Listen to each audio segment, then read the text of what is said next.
Hamas is firing rockets towards Israel, but these rockets are not hitting on their intended target, but the rockets are turning into dust mid-air. You have already seen the following visuals.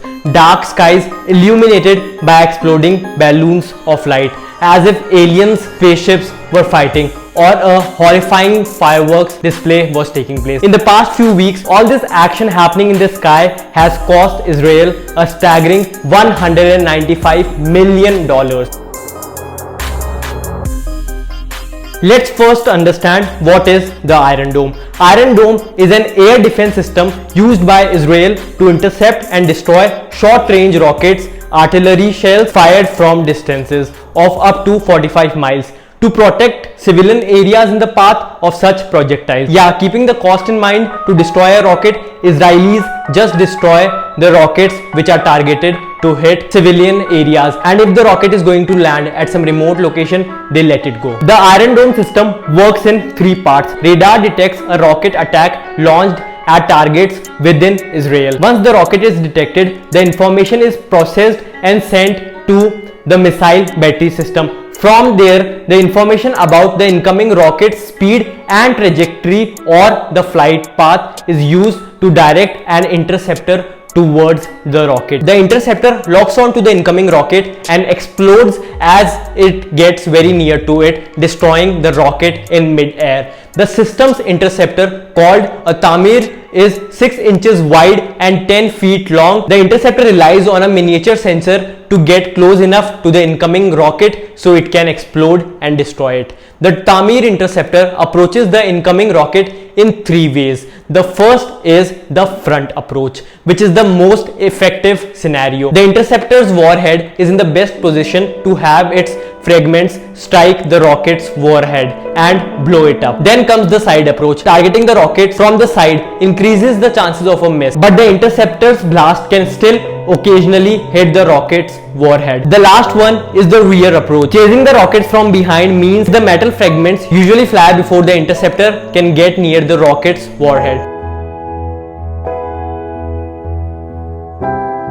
What about the financials of the Iron Dome? According to Raytheon Missiles and Defense, which is a defense system company, a single Tamir interceptor cost around $100,000 to produce, which means to stop a rocket coming from Gaza, Israeli government spends 100K. In these images, you have seen 3 full mil getting burnt up like that. The system is housed in a mobile all-weather battery. The battery holds 3 or 4 stationary launchers and 20 missiles that cost around $100 million each. The system was developed by Rafael Advanced Defense System and Israel Aerospace Industries. Each battery is able to protect about 60 square miles. That's the reason why, if you check over the last decade, every time there's an operation with Gaza, you have first the people who are fascinated with Iron Dome, and then you have others in Israel who say that it is very expensive system designed to intercept very cheap rockets.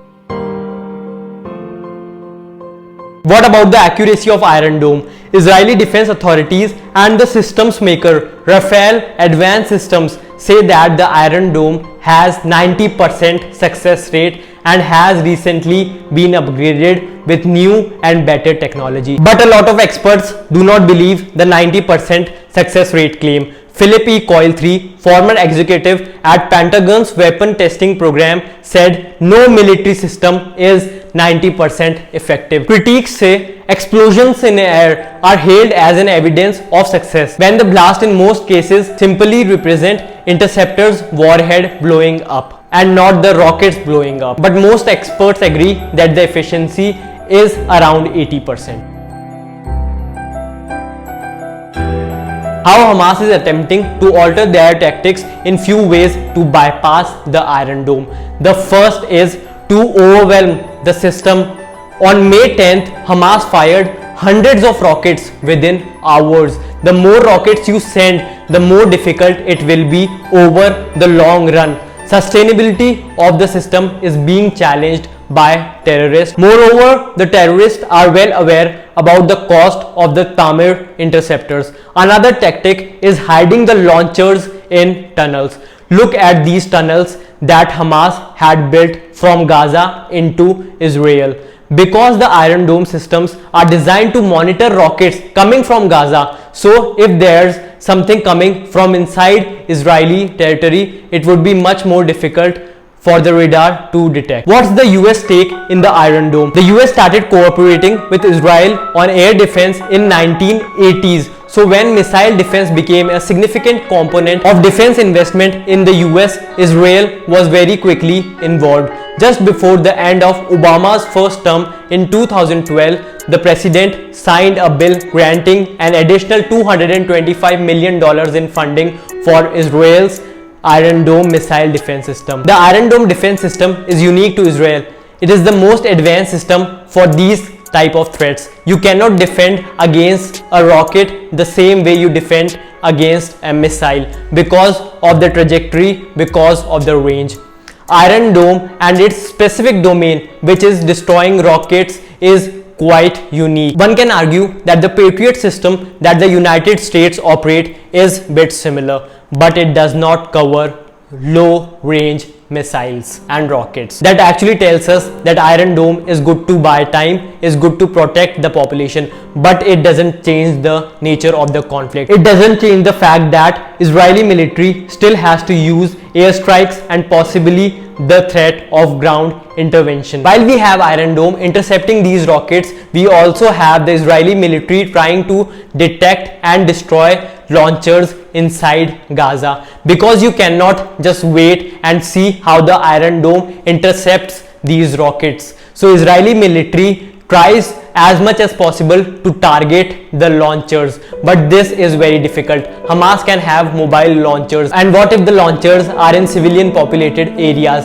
hidden in schools, hidden in buildings in the middle of Gaza? It's very difficult for Israel to detect and destroy the launchers. Many experts say the Iron Dome may do Israeli public more harm than good in long run, because it distracts Israelis from seeking a broader regional political solution. According to the latest update, Israel-Hamas enter ceasefire after 11 days of violence, and both sides have claimed victory in the conflict. Egypt, Qatar and the United Nations have played leading roles in mandating the ceasefire talks.